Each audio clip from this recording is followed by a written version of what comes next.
العليم من الشيطان اللعين الرجيم بسم المتخاذ لكبريائه وطاعة المتمردين المعترف بربوبيته سائر الخلق أجمعين والصلاة والسلام والتحية والإكرام على أشرف النبيين وخاتم المرسلين سيدنا ومولانا أبي القاسم محمد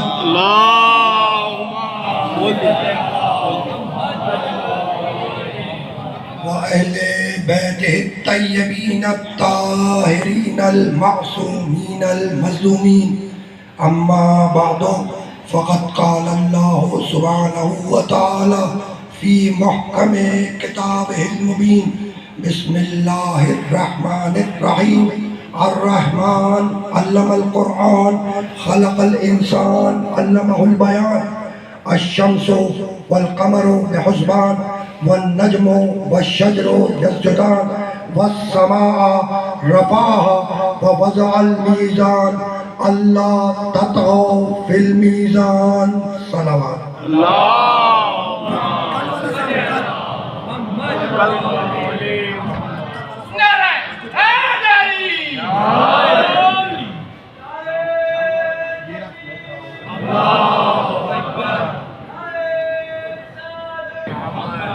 عزیزان محترم، قرآن اور انسان کے عنوان سے جس سلسلہ گفتگو کا ہم نے آغاز کیا، آج وہ سلسلہ گفتگو اپنے دوسرے مرحلے میں داخل ہو رہا ہے۔ میں مسلسل آپ کی خدمت میں سورہ رحمان کی ابتدائی 8 آیتوں کی تلاوت کا شرف حاصل کر رہا ہوں۔ ارشاد ہوا الرحمن علم القرآن خلق الانسان علمہ البیان۔ رحمان نے قرآن کی تعلیم دی۔ سبحان اللہ۔ الرحمن علم القرآن، رحمان نے قرآن کی تعلیم دی۔ خلق الانسان، انسان کو خلق کیا۔ علمہ البیان، اسے بیان سکھلایا۔ تو وہ کائنات کے ذرے ذرے کا خالق ہے۔ کیا؟ اللہ کائنات کے ذرے ذرے کا خالق ہے۔ اور کل میں سورہ یاسین کی آیت مبارکہ ہدیہ کر کے گزرا تھا کہ 36ویں سورہ یاسین میں آواز دی وَضَرَبَ لَنَا مَثَلًا وَنَسِیَ خَلْقَهُ قَالَ مَن يُحْيِي الْعِظَامَ وَهِيَ رَمِيمٌ قُلْ يُحْيِيهَا الَّذِي أَنشَأَهَا أَوَّلَ مَرَّةٍ وَهُوَ بِكُلِّ خَلْقٍ عَلِيمٌ۔ وَضَرَبَ لَنَا مَثَلًا وَنَسِیَ خَلْقَهُ، عجیب ہے یہ انسان، ہم پہ مثال قائم کرتا ہے وَنَسِیَ خَلْقَهُ، اور اپنی خلقت کو بھول گیا ہے۔ قَالَ مَن يُحْيِي الْعِظَامَ وَهِيَ رَمِيمٌ، اور یہ انسان کہتا ہے، کیا کہتا ہے؟ قَالَ مَن يُحْيِي الْعِظَامَ وَهِيَ رَمِيمٌ، ان گلی سڑی بوسیدہ ہڈیوں کو کون زندہ کرے گا؟ قل، میرے حبیب ان سے کہہ دے یحییھا الذی انشأ اول مرۃ وہو بکل خلق علیم، انہیں وہی زندہ کرے گا جس نے آغاز میں انہیں پیدا کیا تھا۔ اس لیے کہ وہ کائنات کے ذرے ذرے کا خالق ہے۔ اور اب آگے بڑھ کر سورہ حشر میں آواز دی، 59واں سورہ قرآن مجید کا، بسم اللہ الرحمن الرحیم، هو اللہ الخالق الباری المصور لہ الاسماء الحسنی۔ بھائی وہ اللہ ہے، خالق ہے، باری ہے، آدم سے وجود میں لانے والا ہے، المصور، تصویر بنانے والا ہے۔ آیت کے تیور کو تو دیکھو، وہ اللہ الخالق الباری المصور، وہ اللہ ہے، خالق ہے، باری ہے، آدم سے وجود میں لانے والا ہے، المصور، تصویر بنانے والا ہے نا؟ یہ تھی سورہ حشر۔ اور اب آگے بڑھ کر سورہ آل عمران میں آواز دی، تیسرا سورہ قرآن مجید کا، هو الذی یصورکم فی الارحام کیف یشاء۔ هو الذی کے معنی اللہ وہ ہے۔ قرآن میں بہت سی آیات ہیں جن کا آغاز ہو رہا ہے هو الذی سے، جیسے سورہ جمعہ کی دوسری آیت هو الذی بعث فی الامیین رسولا منہم، یہ اللہ وہ ہے جس نے امیین میں ایسے رسول کو مبعوث کیا۔ اللہ وہ ہے، اللہ وہ ہے جس نے ایسے نبی کو مبعوث کیا۔ بھائی اللہ وہ ہے جس نے ایسے رسول کو مبعوث کیا۔ بس اتنا بتلا دو کہ یہ تعارف اللہ کا ہو رہا ہے یا محمد کا؟ سبحان اللہ، سبحان اللہ۔ کہہ رہے ہیں نا کہ اللہ وہ ہے جس نے ایسے نبی کو مبعوث کیا، تو یہ تعارف اللہ کا ہے یا محمد کا؟ تو اب اس بات کو یاد رکھنا کہ تعارف ہے اللہ کا اور ہو رہا ہے محمد کے وسیلے سے، تو اللہ تو اپنے تعارف میں محمد کو وسیلہ بنائے اور تم براہ راست اللہ تک جانا چاہو۔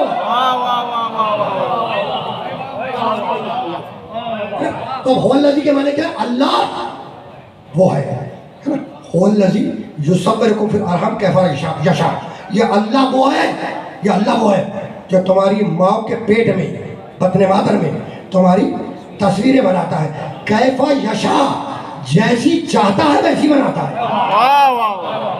کیف یشاء جیسی چاہتا ہے ویسی بناتا ہے نا۔ تو وہ پہلی آیت جو میں پڑھی مصور کے حوالے سے، هو اللہ الخالق الباری المصور ہے نا، وہ تھی سورہ حشر ہے نا، المصور اس کا ایک نام ہے المصور، تصویر بنانے والا۔ دوسری آیت مبارکہ میں نے کون سی پڑھی؟ سورہ آل عمران، یہ پڑھے لکھ کے افراد تشریف فرمائے ہے نا، هو الذی یصورکم فی الارحام کیف یشاء، یہ اللہ وہ ہے تمہاری ماں کے پیٹ میں تمہاری تصویریں بناتا ہے نا۔ تو اب تیسری آیت بھی سنتے جاؤ، سورہ تغابن میں آیت ارشاد ہوا وَصَوَّرَكُمْ فَأَحْسَنَ صُوَرَكُمْ، سنا فَصَوَّرَكُمْ اللہ نے تمہاری تصویر بنائی، وَصَوَّرَكُمْ اللہ نے تمہاری تصویر بنائی، فَأَحْسَنَ صُوَرَكُمْ جو بہترین ممکن تھی وہ تصویر بنائی، صورکم فاحسن صورکم اللہ نے تمہاری تصویر بنائی، فاحسن صورکم جو بہترین ممکن تھی وہ تصویر بنائی۔ تو دنیا کا ایک ایک انسان، قرآن اور انسان، قرآن اور انسان، تو دنیا کا ایک ایک انسان اللہ کی بنائی ہوئی تصویریں ہیں۔ میں خالی جو سامنے بیٹھے ہیں ان کی بات نہیں کر رہا، پوری کائنات کا ایک ایک انسان اللہ کی بنائی ہوئی تصویر ہے نا، اور اس کا ایک نام ہے المصور، تصویر بنانے والا۔ اچھا تو مصور تو تمہارے معاشرے میں بھی ہوتے ہیں، مصور تمہارے معاشرے میں بھی ہوتے ہیں جو تصویر بناتے ہیں۔ ذرا اپنے مصور کو دیکھو اور اس المصور کو پہچانو، ذرا سا اپنے مصور کو دیکھو اور اس المصور کو پہچانو۔ بھائی تمہارا مصور، اسے تصویر بنانے کے لیے جگہ کی ضرورت ہے جہاں بیٹھ کر تصویر بنائے ہے نا، تمہارا مصور اس کو تصویر بنانے کے لیے جگہ کی ضرورت ہے جہاں بیٹھ کر تصویر بنائے، کاغذ ہو کینوس ہو جس کے اوپر تصویر بنائے۔ تو تمہارے مصور کو جگہ کی ضرورت جہاں بیٹھ کر تصویر بنائے، اسے کاغذ اور کینوس کی ضرورت جس کے اوپر تصویر بنائے ہے نا، اسے روشنی کی ضرورت، بھائی روشنی ہوگی جبھی تو تصویر بنائے گا، اندھیرے میں کیا خاک بنائے گا؟ بھائی ہے تو ایسا ہی نا۔ تو تمہارے مصور کو جگہ کی ضرورت جہاں بیٹھ کر تصویر بنائے، کاغذ کی ضرورت جس کے اوپر تصویر بنائے، روشنی ہو جبھی تو بنائے گا، اندھیرے میں کیا خاک بنائے گا؟ اور وہ مصور ایسا ہے جو جگہ پہ بیٹھ کے نہیں بناتا، بدلے بادل میں بناتا ہے، کاغذ پہ نہیں بناتا، قطرہ آب پہ بناتا ہے، روشنی پہ نہیں بناتا، تین تاریخی میں بناتا ہے۔ اور سنو تمہارا مصور جو تصویر بنائے نہ وہ دیکھ سکے نہ سن سکے نہ بول سکے، وہ المصور ایسا ہے کہ جس کی بنائی ہوئی تصویریں دیکھ بھی رہی ہے، سن بھی رہی ہے، بول بھی رہی ہے۔ واہ واہ واہ واہ واہ واہ، سبحان اللہ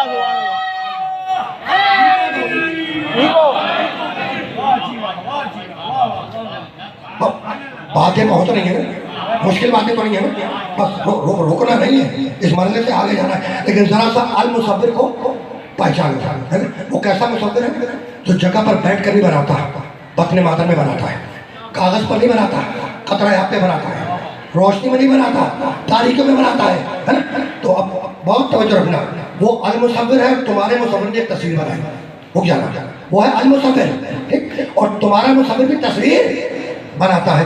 اچھا تمہارے مصور نے تصویر بنا دی، بنانے کے بعد اس کو ایگزیبیشن میں پیش کیا،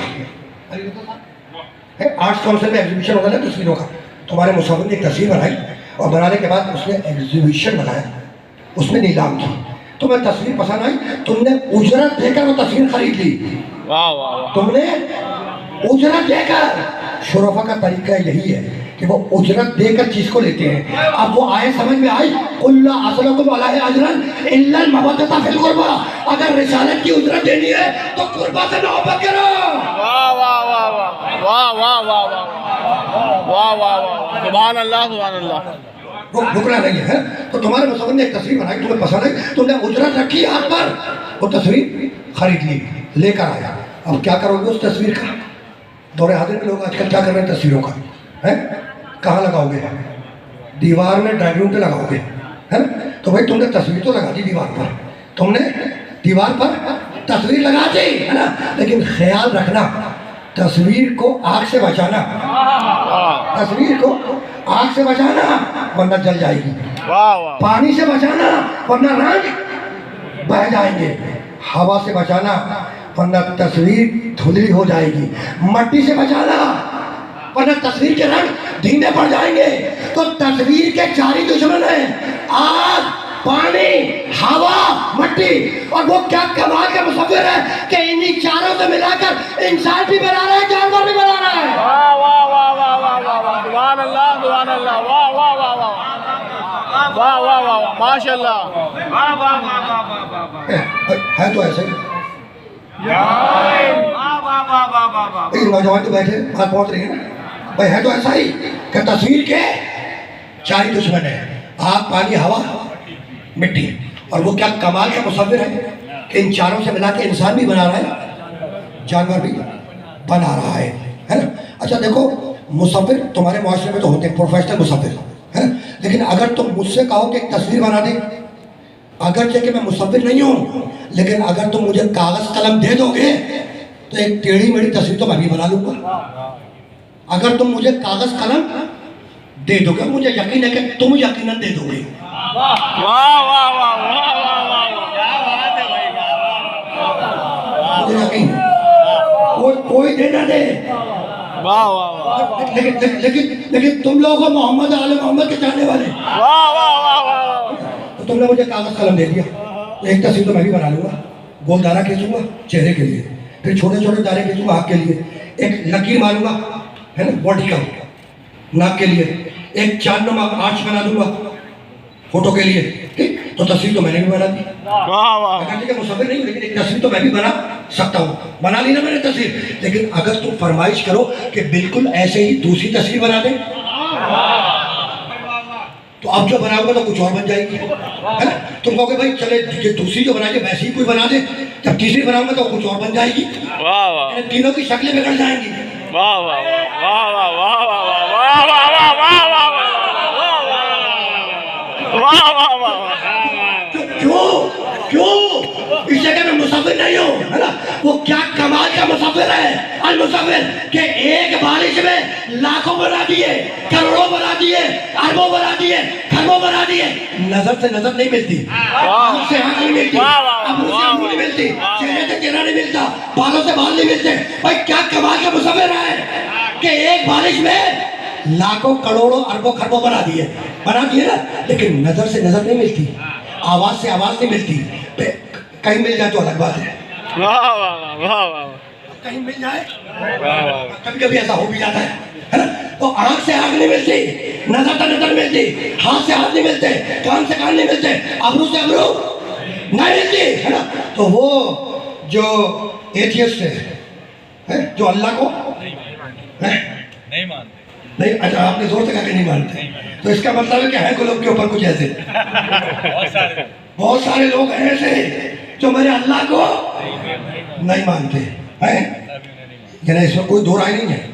ایک بڑی تعداد ہے جو خدا کے وجود سے انکار کرتی ہے, خدا کے وجود سے مکمل انکار کرتی ہے. چھوڑو خدا کے وجود کو, تم بتلاؤ, تم اپنے بارے میں بتلاؤ کہ ہمیشہ سے ہو یا ہمیشہ سے نہیں ہو.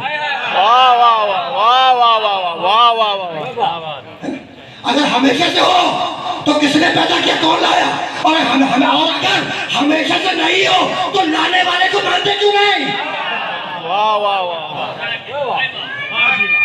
ہے تو ایسے ہی, ہے تو ایسے ہی ہے نا. تو وہ کیا کمال کا مصور ہے کہ ایک بارش میں اس نے اربوں کھربوں کروڑوں بنا دیا.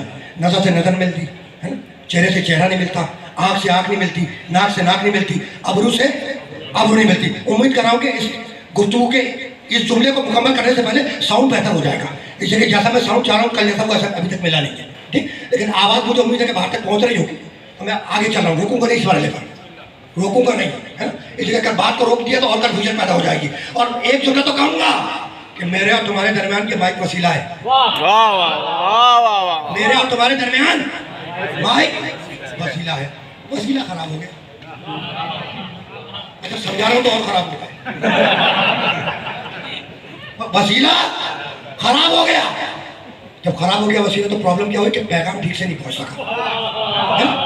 پیغام ٹھیک سے نہیں پہنچ سکا. تو پیغام کی طلب یہ ہے، ڈیمانڈ یہ ہے کہ اس کے کام آنے والا وسیلہ بے عیب ہو. تو اب اللہ جنہیں اپنے پیغامات کا وسیلہ بنائے، کیا وہ تم جیسے ہوگے؟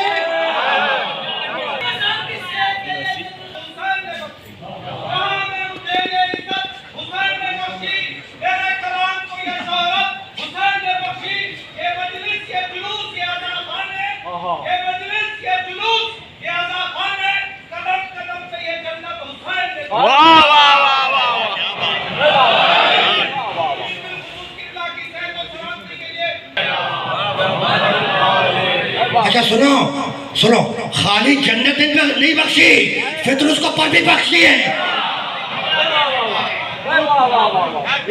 بہتر ہے.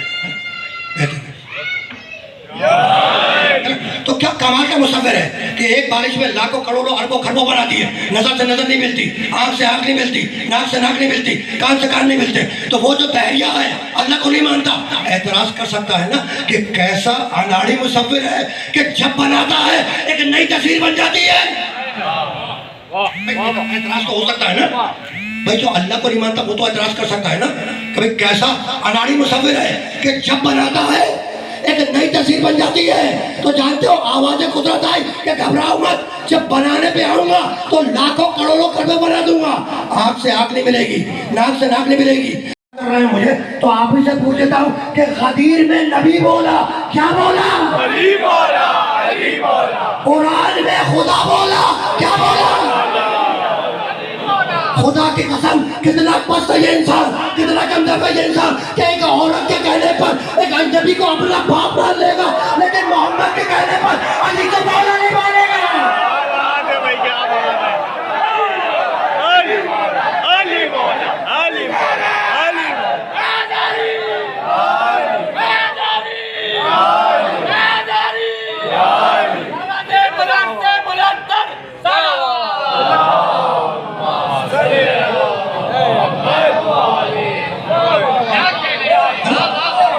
تو کہنے لگا سمجھتے کیا ہو، میں قادر علی کل شے ہوں، ہر جگہ قادر ہوں. بنانے پہ آؤں گا تو لاکھوں کروڑوں اربوں خربوں بنا دوں گا، لیکن آنکھ سے آنکھ نہیں ملے دوں گا، کان سے کان نہیں ملے دوں گا، چہرے سے چہرے نہیں ملے دوں گا، ابرو سے ابرو نہیں ملے دوں گا. لیکن جب پلٹ جاؤں گا تو 12 ایسے بناؤں گا کہ ایک کردار ہوگا، ایک انداز ہوگا، ایک رفتار ہوگی، ایک گفتار ہوگی. یعنی پہلا اگر ہجرت کے بستر پہ سو رہا ہوگا تو مشرک سمجھے گی کہ محبت سو رہا ہے، اور 5واں جابر کے سامنے سے گزر جائے گا تو جابر سمجھے کہ محبت جا رہا ہے. واہ واہ واہ واہ واہ واہ واہ، کیا بات ہے.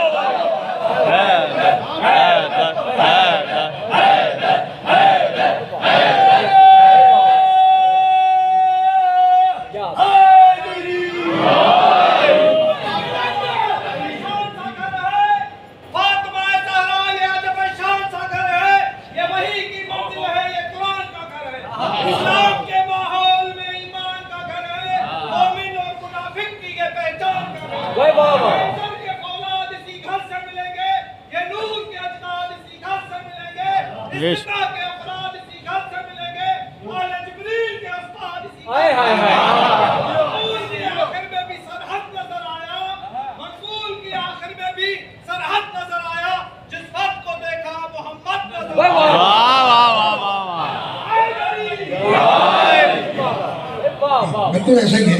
اولنا محمد و اوسطنا محمد و آخرنا محمد و کلنا محمد. رکنا نہیں ہے، رکنا نہیں ہے. ہم ہجرت تک تو پہنچ گئے. کہاں پہنچ گئے؟ کرنی نہیں ہے ہمیں، سونا نہیں ہے، لیکن مختصر سی تو کرنی ہے نا. یہاں سے کاغذ امام بارگاہ جانا ہے. لیکن فی الحال تو ہم ہجرت پہ آ کے کھڑے ہو گئے. اچھا تم نے کبھی غور کیا، عجیب کمال کی بات ہے، عجیب کمال کی بات ہے نا، کہ جب تک علی کا باپ ابو طالب مکے میں زندہ رہا، ہجرت کا حکم نہیں آیا، ادھر ابو طالب رخصت ہوئے، کہا حبیب ہجرت کر جا۔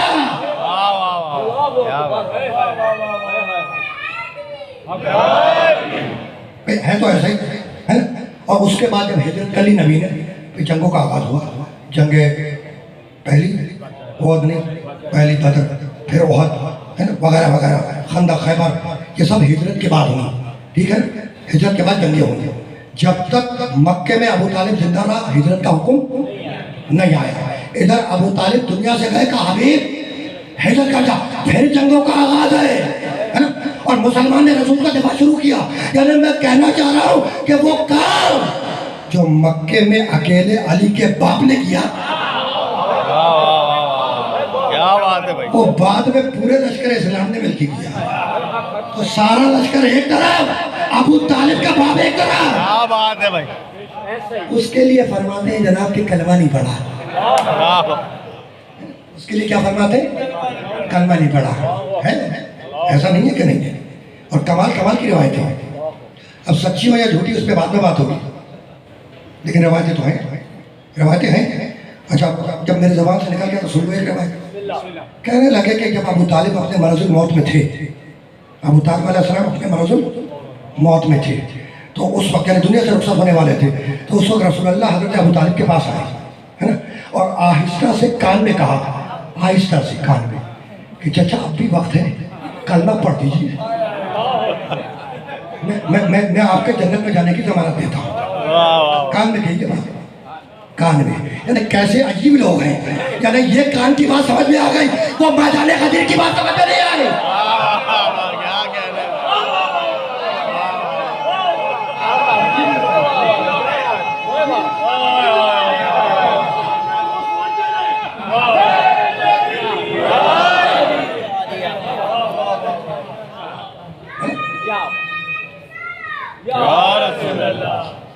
پہنچ گئی بات؟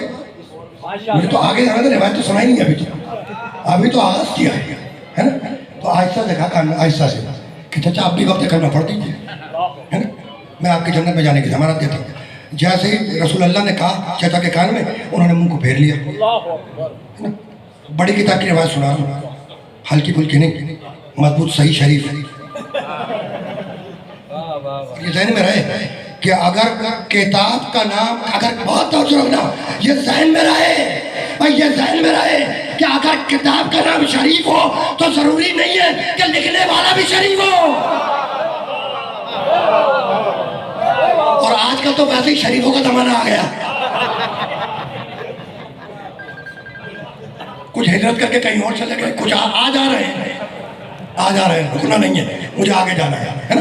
رسول گھوم کر آئے، کہا کہ دوسرے کان میں کہا چچا اب بھی وقت کلمہ پڑھ دیں، میں آپ کو ضمانت دیتا ہوں کہ بخش دیے جائیں گے۔ رسول نے ادھر تھا نا، پھر ادھر، ابو طالب نے منہ کو پھر دائیں طرف موڑ لیا، رسول پھر گھوم کر آئے ہے نا، کہا کہ چچا اب بھی وقت ہے۔ یعنی بہت عجیب مرحلہ ہے، میرے لیے عجیب مرحلہ ہے، اور الفاظوں کے چناؤ میں دقت ہو رہی ہے کہ کن الفاظوں میں وہ جملہ آپ کو عطیہ کرو ہے نا۔ یعنی کبھی اس کان میں رسول کہے کہ چچا کلمہ پڑھ دے، کبھی اس کان میں کہے، یہی جو ہے نا، میری آج تک سمجھ میں نہ آ سکا کہ جس کی گود میں پورا اسلام بولے۔ کیا بات ہے تو ایسے ہی نا، ٹھیک۔ تو گویا رسول اللہ نے کلمہ نہیں پڑھا، یہ روایت کے جملے کہ گویا رسول اللہ نے کلمہ نہیں پڑھا، اور جب کلمہ نہیں پڑھا تو ایک آیت آئی، انک لا تہدی من احببت، آپ جب تیرا محبوب ہے تو اس کی ہدایت نہیں کر سکتا۔ دیکھو کس جگہ پہ لا کے جوڑا ہے آیت مبارکہ کو، کہاں پہ جوڑا ہے، راویوں پہ بعد میں بات ہوگی، چھوڑو ابھی ہے نا، لیکن محنت تو کی نا۔ کیا لگا جب ابو طالب نے کلمہ نہیں پڑھا تو آیت کیا آئی، انک لا تہدی من احببت، حبیب جو تیرا محبوب ہے تو اس کی ہدایت نہیں کر سکتا، جو تیرا من احببت، آیت کہہ رہی جو تیرا محبوب ہے تو اس کی ہدایت نہیں کر سکتا۔ بھائی جس نے بھی روایت گڑھی وہ کفر ابو طالب ثابت کرنے کے لیے تو گڑھی نا ہے نا، لیکن حق اور سچ وہ جو سر پہ چڑھ کے بولے، ثابت کرنے آیا تھا ابو طالب کا کفر اور فضیلت لکھ گیا۔ اس آیت کی روشنی میں ابو طالب محمد کے محبوب ہوئے نہیں،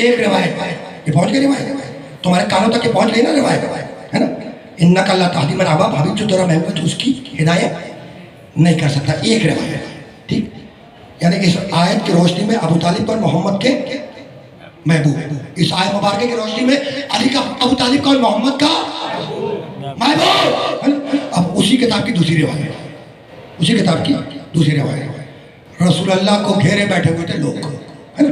اور کہنے لگا یا رسول اللہ، یا رسول اللہ آپ بتائیے کہ قیامت کے دن میرا مقام کیا ہوگا، میں کہاں پر ہوں گا، وہ کہاں پر ہوں گے، اللہ کے رسول یہ کہاں پر ہوں گے، ہے نا؟ پوچھ رہے ہیں رسول سے کہ اللہ کے رسول بتائیے کہ قیامت کے روز میرا مقام کیا ہوگا، کہاں پہ ہوں گا، جنت پہ ہوں گا، فلاں مقام پہ ہوں گا، عراف پہ ہوں گا، کہاں ہوں گا. میری آیت کے سمجھ میں نہیں آ سکا. رسول تو علم غیب جانتا نہیں ہے. واہ واہ واہ واہ، کیا بات ہے بھائی. اور بات پوچھ رہے ہو قیامت والی جو ابھی ہوئی نہیں ہوگی. جب لوگوں نے پوچھنا شروع کیا اللہ کے رسول میرا مقام کیا ہوگا، میرا مقام کیا ہوگا، میرا مقام کیا ہوگا، تو نبی نے یہ نہیں کہا کہ آپ جنت میں ہوں گے، آپ جنت میں ہوں گے، آپ جنت میں ہوں گے. نہ، نبی کہنے لگے المرء مع من احبہ. بھائی اس روز تو ہر شخص اپنے محبوب کے ساتھ ہوگا. تو محبت جو رکھنا بھائی، اس روز تو ہر شخص اپنے محبوب کے ساتھ ہوگا. تو ابو طالب کے محبت کے ساتھ ہوگے، باقی کس کے ساتھ ہوگے؟ کیا بات ہے بھائی، بہت زبردست.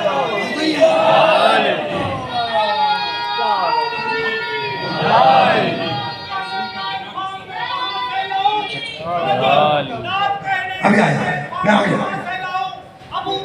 یہ تو کتاب لے کے پڑھ رہے ہیں، تاریخ ہے. بسم اللہ، یہ بھی ایک تاریخ بن رہی ہے. نہیں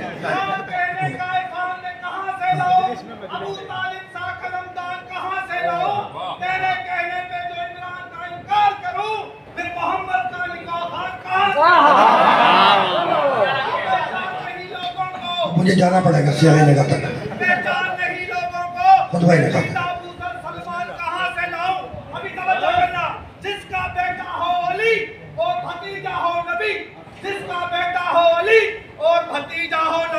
میں اتنا مضبوط مسلمان کہاں ہے. کیا بات ہے بھائی، کیا بات ہے.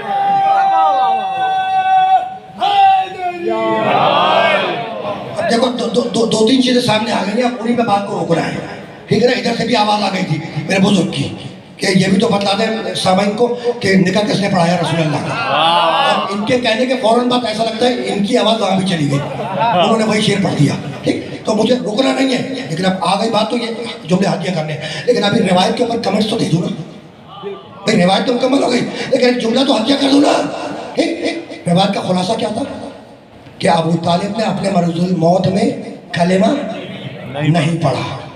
یہی تھا نا، ابو طالب نے اپنے مرض الموت میں کلمہ نہیں پڑھا. اب سارے سامعین سے سوال کر رہا ہوں مجمع سے کہ مجھے تم بتلاؤ کہ اگر ابو طالب اپنے مرض الموت میں کلمہ پڑھ دیتے تو یہ کافر کہنے والی قوم ابو طالب کو مسلمان مان لیتی. سوال ہے، سوال پھر سن لو، ہو سکتا ہے گھر جا کے سمجھ میں آ جائے، ہے نا؟ کبھی کبھی تاخیر بھی ہو جاتی ہے تھوڑی سی، ہے نا؟ بھائی سوال پھر سن لو. سوال یہ ہے کہ اگر ابو طالب اپنے مرض الموت میں جب دنیا سے رخصت ہو رہے تھے کلمہ پڑھ لیتے تو یہ کافر کہنے والی قوم ابو طالب کو مسلمان مان لیتی. بھائی سوال ہے، مان لیتی؟ ارے بھائی جس نے رسول کے مرض الموت کا اعتبار نہ کیا وہ ابو طالب کے مرض الموت کا اعتبار کیا کریں گے؟ بس رکنا نہیں ہے، رکنا نہیں ہے. بھائی یہ نکاح کس نے پڑھایا؟ تم کہتے ہو نا کہ علی کے باپ ابو طالب نے کلمہ نہیں پڑھا. کتابیں بھری ہوئی ہیں، سیرت کی جا کے اٹھا کے دیکھو. سیرت نگاروں نے جو کتابیں لکھی ہے نا اسے اٹھا کے دیکھ لو، کسی نے بھی لکھی ہو، سب نے لکھا ہے کہ ابو طالب کے بیٹے، بہت توجہ رکھنا، علی کے باپ ابو طالب نے کلمہ نہیں پڑھا. یہ جملے ملتے ہیں. اور مفسرین جنہوں نے تفسیریں لکھی ان میں بھی بہت سے ایسے ہیں جنہوں نے سیرت کی باتیں جب لکھی تو حاشیوں میں لکھا کہ بچپنے میں سچے رسول کی پرورش ان کے چچا ابو طالب نے کی. بریکٹ میں لکھا کہ لیکن انہوں نے کلمہ نہیں پڑھا. اب ہمیں یاد دلاتا ہے کہ کلمہ نہیں پڑھا، یاد دلاتا ہے. تو اس جملے سے تاریخ بھری ہوئی ہے کہ علی کے باپ ابو طالب نے کلمہ نہیں پڑھا، علی کے باپ ابو طالب نے کلمہ نہیں پڑھا، علی کے باپ ابو طالب نے کلمہ نہیں پڑھا. خدا کی قسم ایسا لگتا ہے کہ سارے ایسے عالم اسلام میں ابو طالب کے علاوہ بھائی کیا بات ہے بھائی. میں جملے کو بدل دوں. میں کہیں اور لے جا رہا تھا لیکن اب میں جملے کو بدل دوں. بھائی تاریخ اس جملے سے بھری ہوئی ہے نا کہ علی کے باپ ابو طالب نے کلمہ نہیں پڑھا. علی کے باپ ابو طالب نے کلمہ نہیں پڑھا. ایسا لگتا ہے کہ سارے عالم اسلام میں علی کے علاوہ کسی کا باپ ہی نہ ہو.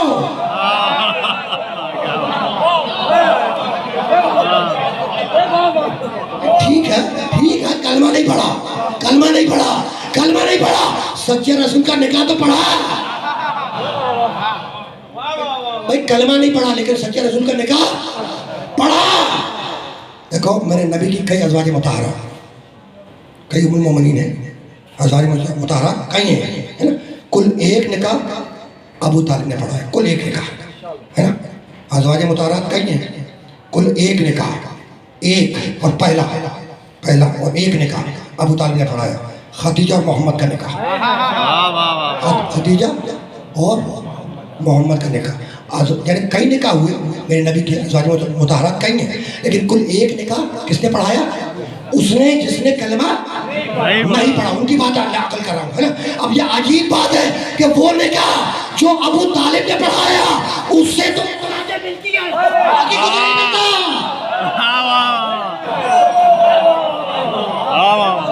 کیا بات ہے بھائی.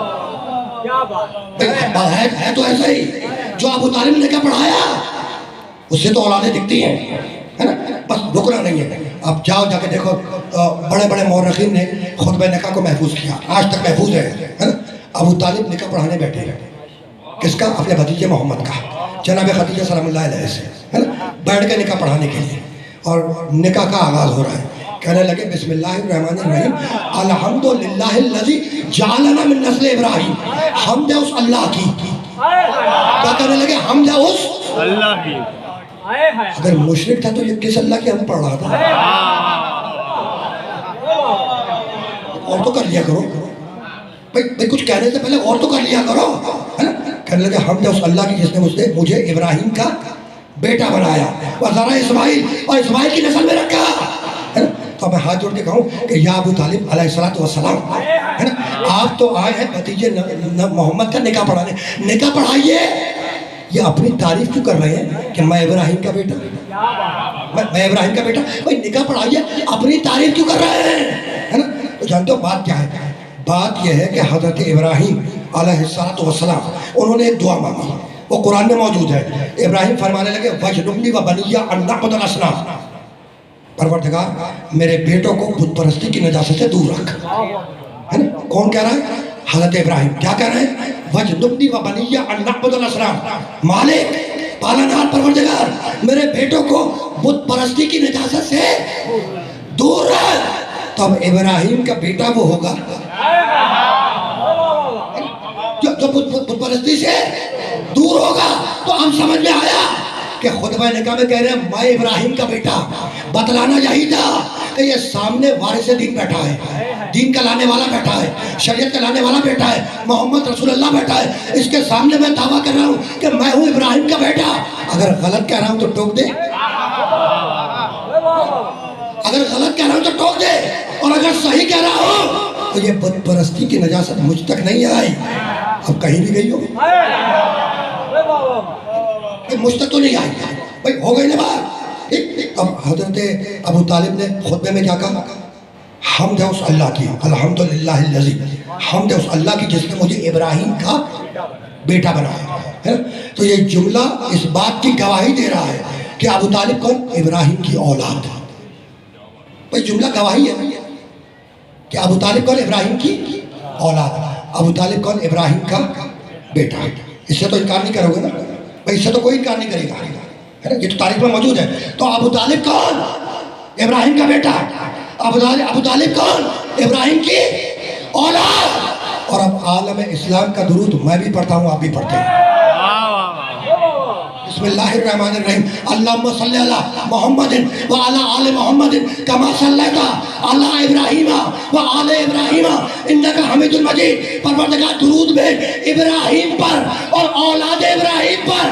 ابو طالب ہے اولاد ابراہیم, تو عجیب لوگ ہو, درود بھی بھیج رہے ہو اور کافر بھی کہہ رہے ہو.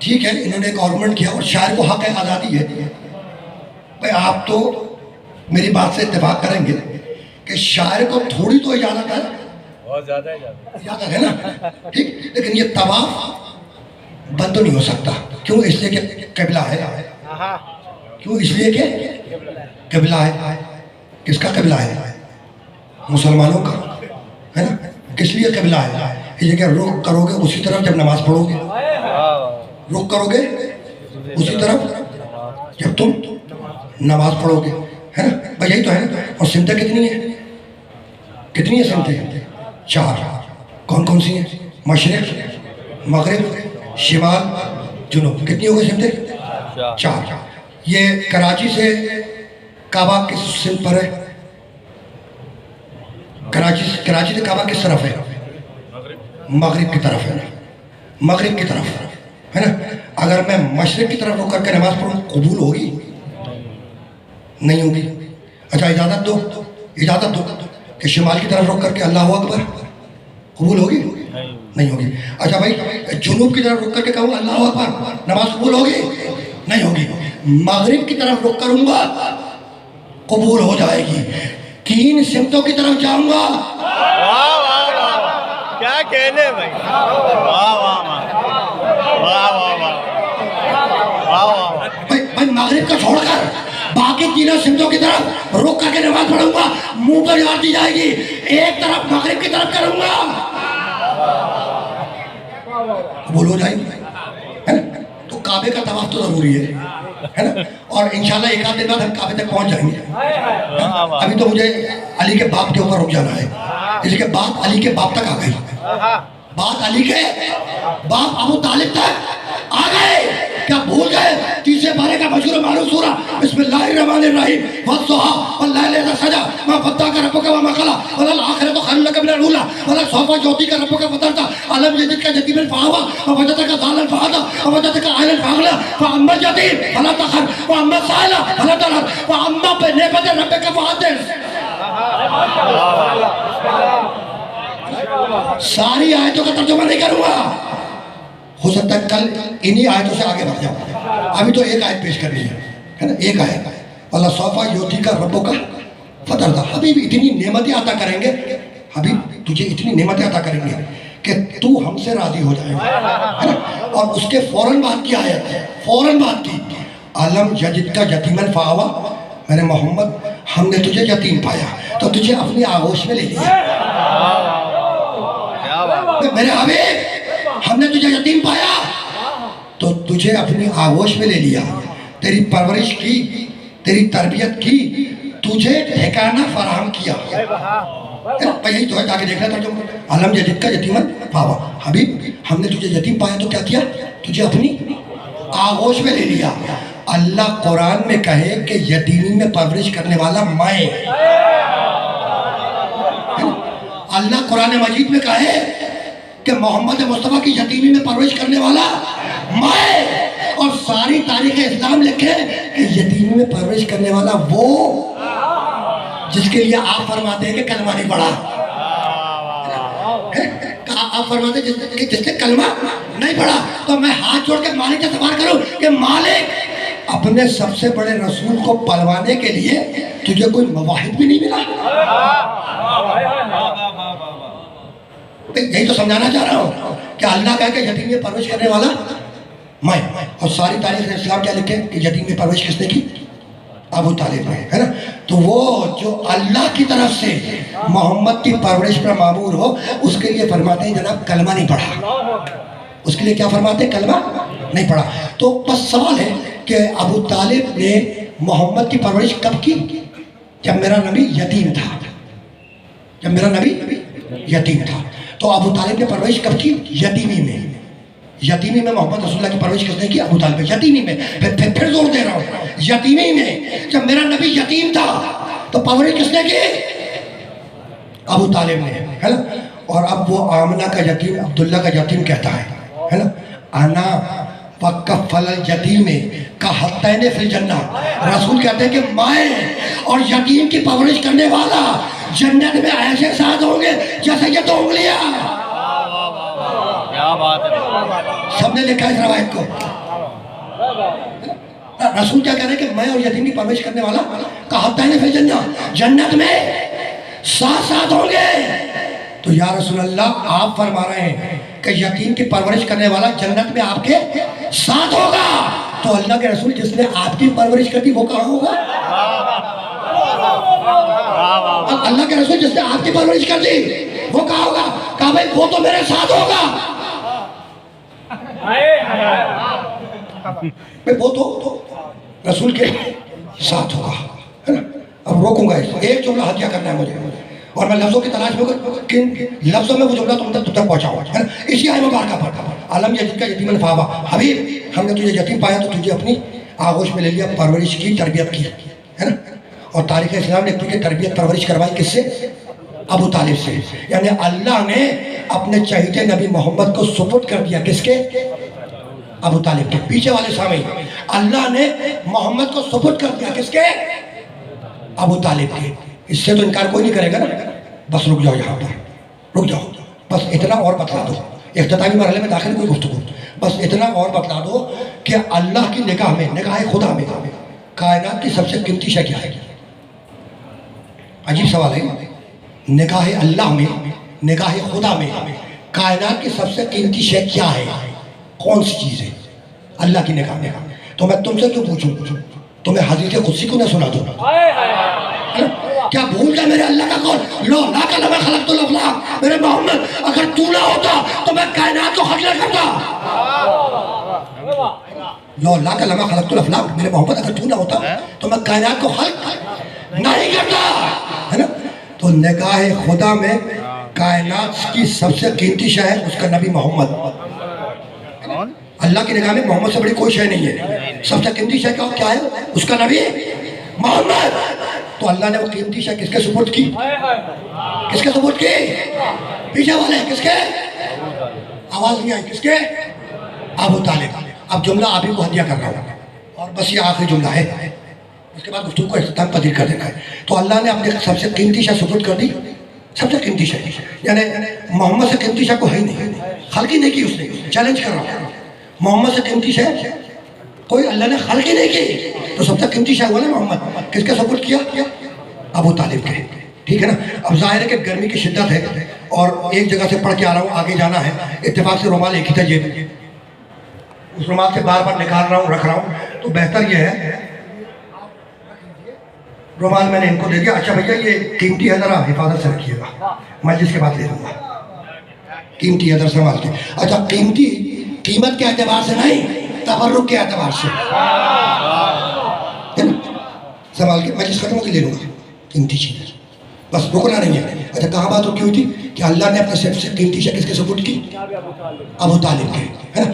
بس بات مکمل ہو گئی, بس یہی کہنا تھا, بات مکمل. اس مرحلے پہ روک رہا ہوں گفتگو کو. میں نے جو کہنا تھا کہہ دیا, مصحف بھی پڑھ دیے, سمجھ لو, پڑھ دیے, ہو گئے. مجلس پڑھ کے نیچے اترا. جب نیچے اترا, ہے نا, اترنے کے بعد میں نے ان صاحب کو دیکھا جن کو میں نے اپنی قیمتی شے دی تھی. میں نے دائیں دیکھا, بائیں دیکھا, مجھے نظر نہیں آئی, مجھے نظر نہیں آیا وہ صاحب. یہ نوجوان بیٹھے تھے, میں نے ان سے پوچھا آپ نے ان صاحب کو دیکھا جن کو میں نے اپنی قیمتی شے دی تھی, قیمتی چیز؟ کہا بھائی نہیں, میں نے تو نہیں دیکھا. بچے سے پوچھا میں نے بھائی کہ بھائی تم نے ان صاحب کو دیکھا ہے جن کو میں نے اپنی قیمتی شے دی تھی؟ بچے نے کہا نہیں, میں نے بھی نہیں دیکھا, ہے نا. ہوتے ہوتے میں نے اپنے ایک بزرگ سے پوچھ لیا, یہ بزرگ بیٹھے نا بہت سے, یہ سامنے بیٹھے, اور ان کو میں اپنے والد اللہ کے زمانے سے دیکھ رہا ہوں. میں نے ان بزرگ سے پوچھ لیا کہ جناب آپ نے ان صاحب کو دیکھا جن کو میں نے اپنی قیمتی شے دی تھی؟ بزرگ ہے نا, انہیں ڈانٹنے کا حق ہے, اور بڑھاپے میں ویسے بھی غصہ جلدی آ جاتا ہے. تو جیسے ہی میں نے اپنے بزرگ سے پوچھا تو جھنجلا کے کہنے لگے ریاض چوری اگر اتنی ہی قیمتی شے تھی تو کسی ایماندار کے سپرد کرتے. کیا بات ہے, کیا بات ہے. بزرگ جھنجلا گئے, حق ڈانٹنے کا, حق ڈانٹنے کا.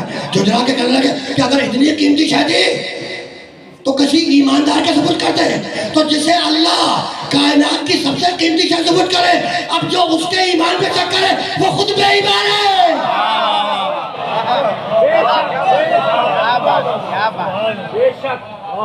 بس عزیزوں، گفتگو اس مرحلے پر اختتام پذیر ہو گئے۔ حسین ابن علی میدان کربلا میں دو وراثتیں لے کر آیا۔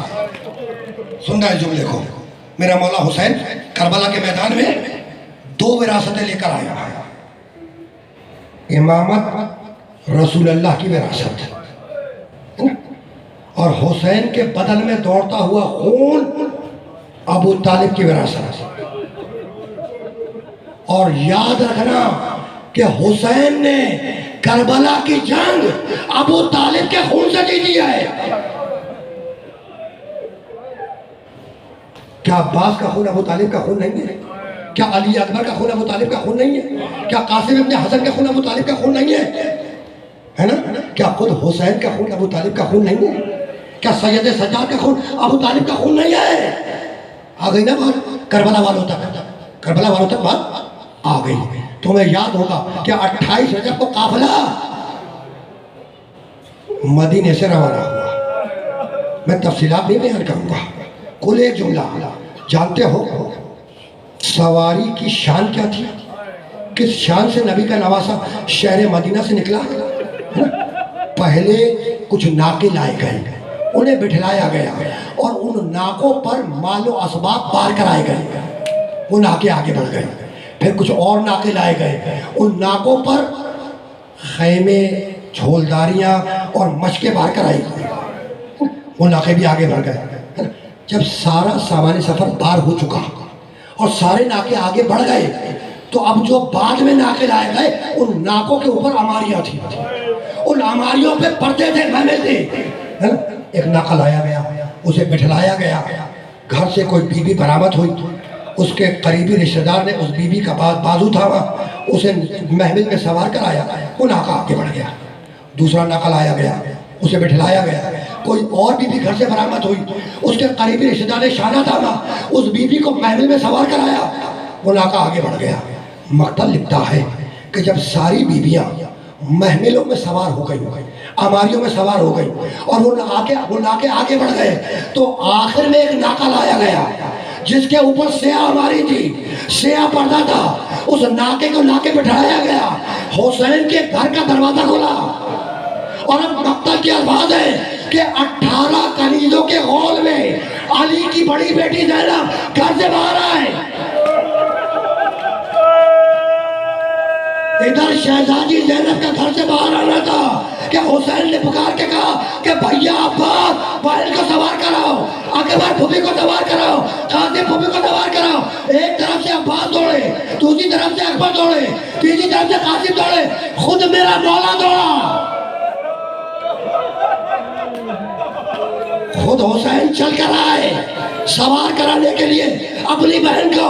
مقتل کے الفاظ ہیں کہ عباس نے زانو ادب طے کیے، اکبر نے محمل کا پردہ تھاما، قاسم نے شہزادی کے نالین اٹھائے اور ایک مرتبہ حسین نے شانہ پکڑ کر زینب کو عماری میں سوار کرایا۔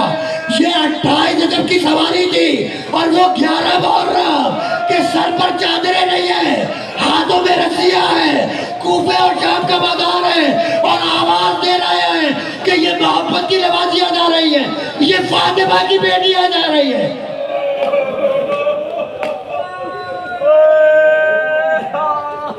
اجرکم من اللہ، اجرکم من اللہ۔ قافلہ چلا، قافلہ 28 رجب کو کربلا سے، مدینے سے کربلا کے لیے روانہ ہوا ہے نا، لیکن حسین مکے سے ہوتے ہوئے جائیں گے۔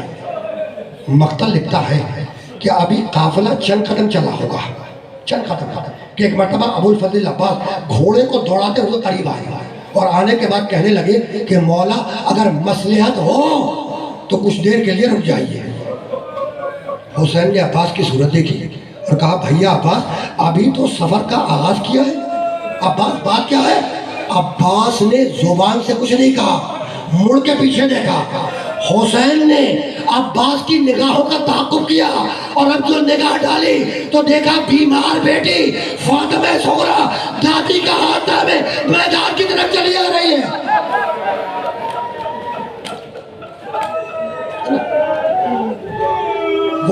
چار بیٹی جو جو جو مشابہ تھی حسین کی ماں فاطمہ زہرا سے، قریب آئی، سلام کیا، بابا آپ میرا سلام کرو، اور بابا میں اس لیے نہیں آئی کہ میں اصرار کروں کہ آپ مجھے ساتھ لے کر چلیں، نہیں بابا نہیں، بابا میں تو فقط اس لیے آئی ہوں کہ ایک مرتبہ اور اپنے بڑے بھیا علی اصغر کو دیکھ لوں، اپنے بھیا علی اصغر کو دیکھ لوں۔ بچہ فاطمہ صغریٰ کی گود میں آیا، تفصیلات میں نہیں جاؤں گا، مجھے آگے جانا ہے۔ کچھ دیر بہن کے سینے سے لپٹا رہا، جب بہت دیر گزر گئی تو ایک ایک بی بی آگے بڑھی اور چاہا کہ اصغر کو گود میں لے، لیکن اصغر بہن کی آغوش میں چمٹا رہا۔ جب کسی کی گود میں نہیں آیا تو حسین آگے بڑھے اور اصغر کے کان میں کچھ کہا، بچہ عمر کے باپ کی گود میں آ گیا۔ زینب نے پوچھا بھیا کیا کہا؟ کہا ایک جملہ کہا کہ بیٹا اصغر تیر کھانے کربلا نہیں چلے گا۔ قافلہ آگے بڑھا، قافلہ آگے بڑھا۔ 3 شعبان کو وارد مکہ ہوئے، 8 ذی الحج کو حسین نے حج کو عمرے میں تبدیل کیا، اور جب 8 ذی الحج کو مکے سے آگے بڑھ رہے تھے تو عبداللہ ابن عباس رضی اللہ تعالیٰ عنہ انہوں نے آ کر کہا کہ حسین آپ تو جا رہے ہیں، لیکن فرزند رسول اچھا ہوگا کہ آپ اپنے ساتھ ان مستورات کو نہ لے کر جائیں، ان بیبیوں کو یہی چھوڑ دیں، ساتھ لے کے نہ جائیں۔ زینب کے کان میں یہ آواز آئی، پکار کے کہنے لگی ابن عباس کیا بہن کو بھائی سے جدا کر دے گا؟ قافلہ آگے بڑھا، اچھا جو ان کی زحمت ہے، تم نے گریہ کیا مجلس تمام ہو گئی؟ بس کربلا کے ورود تک پہنچنا چاہتا ہوں۔ 2 محرم کی تاریخ تھی، 2 محرم کی تاریخ تھی کہ ایک مرتبہ حسین کے زلجنہ نے سواری نے چلنے سے انکار کیا۔ مقتل نگار لکھتے ہیں کہ اس مقام پر میرے حسین نے کئی سواریاں بدلی، لیکن جب کوئی سواری آگے نہ بڑھی تو پکار کے کہنے لگے بھیا عباس ذرا بستی والوں کو بلا کر لاؤ۔ عباس گئے، بستی والے اہل قریہ آئے اور میرے حسین کو گھیر کے کھڑے ہو گئے۔ حسین نے پوچھا کہ بستی والوں بتلاؤ کہ زمین کا نام کیا ہے؟ کسی نے کہا مولا یقال لہا غادریہ، مولا اس کا نام غادریہ ہے۔ کہا کوئی اور نام بھی ہے؟ کہا کہ یقال لہا نینوا، مولا اس کا ایک نام نینوا ہے۔ حسین پوچھتے جا رہے ہیں اور لوگ مختلف نام بتاتے جا رہے ہیں۔ آخر میں جب حسین نے پوچھا کوئی اور نام بھی ہے تو ایک بوڑھا آگے بڑھا اور رو کے کہنے لگا فرزند رسول یقال لہا کربلا، اس کا ایک نام کربلا بھی ہے۔ بس یہ سننا تھا کہ حسین نے پکار کے کہا کہ یہ کرب و ابتلا کی منزل ہے، یہ کرب و ابتلا کی منزل ہے بھائی، یہی وہ زمین ہے جس زمین پر ہماری سیدانیوں کے سروں سے چادریں کھینچ لی جائیں گی، یہی وہ مقام ہے جس مقام پر ہمارے بچوں کو ذبح کر دیا جائے گا، یہی وہ زمین ہے جس زمین پر ہم پر اور ہماری بچوں پر پانی بند کر دیا جائے گا۔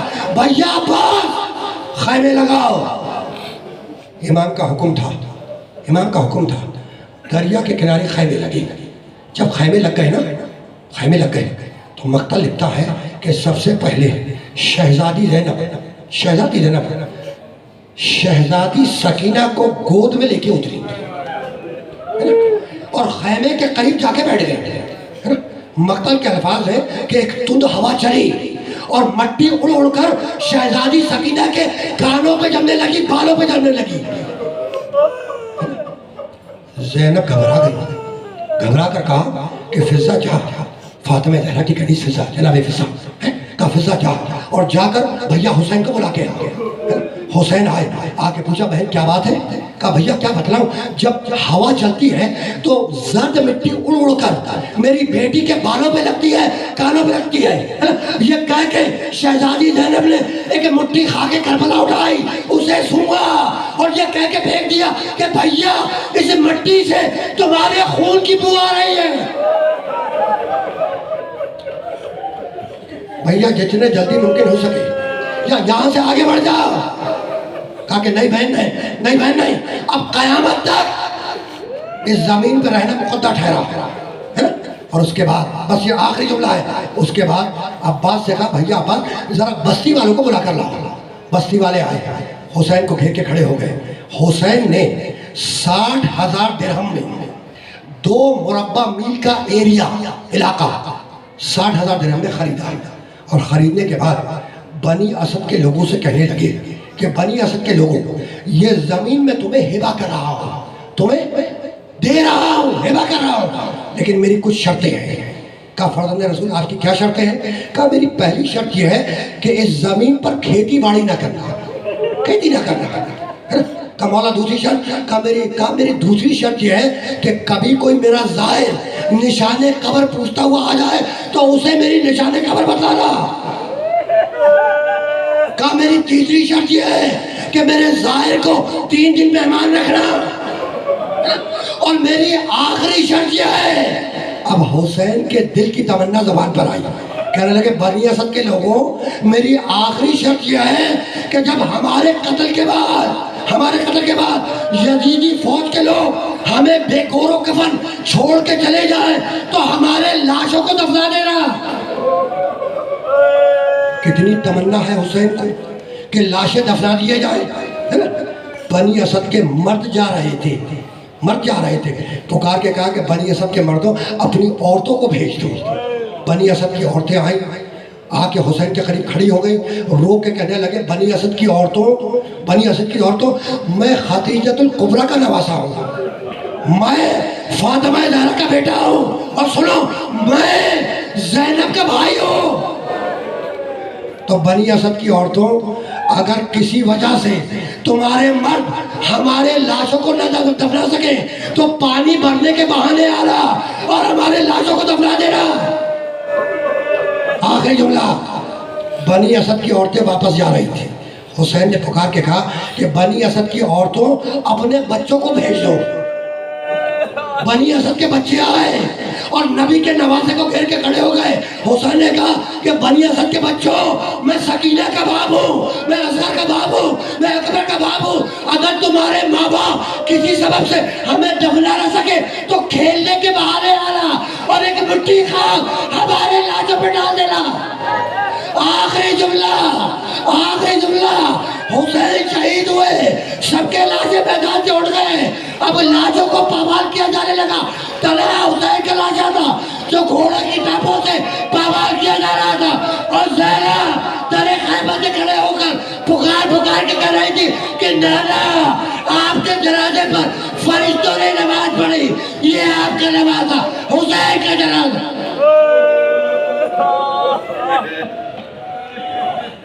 ماتم حسین۔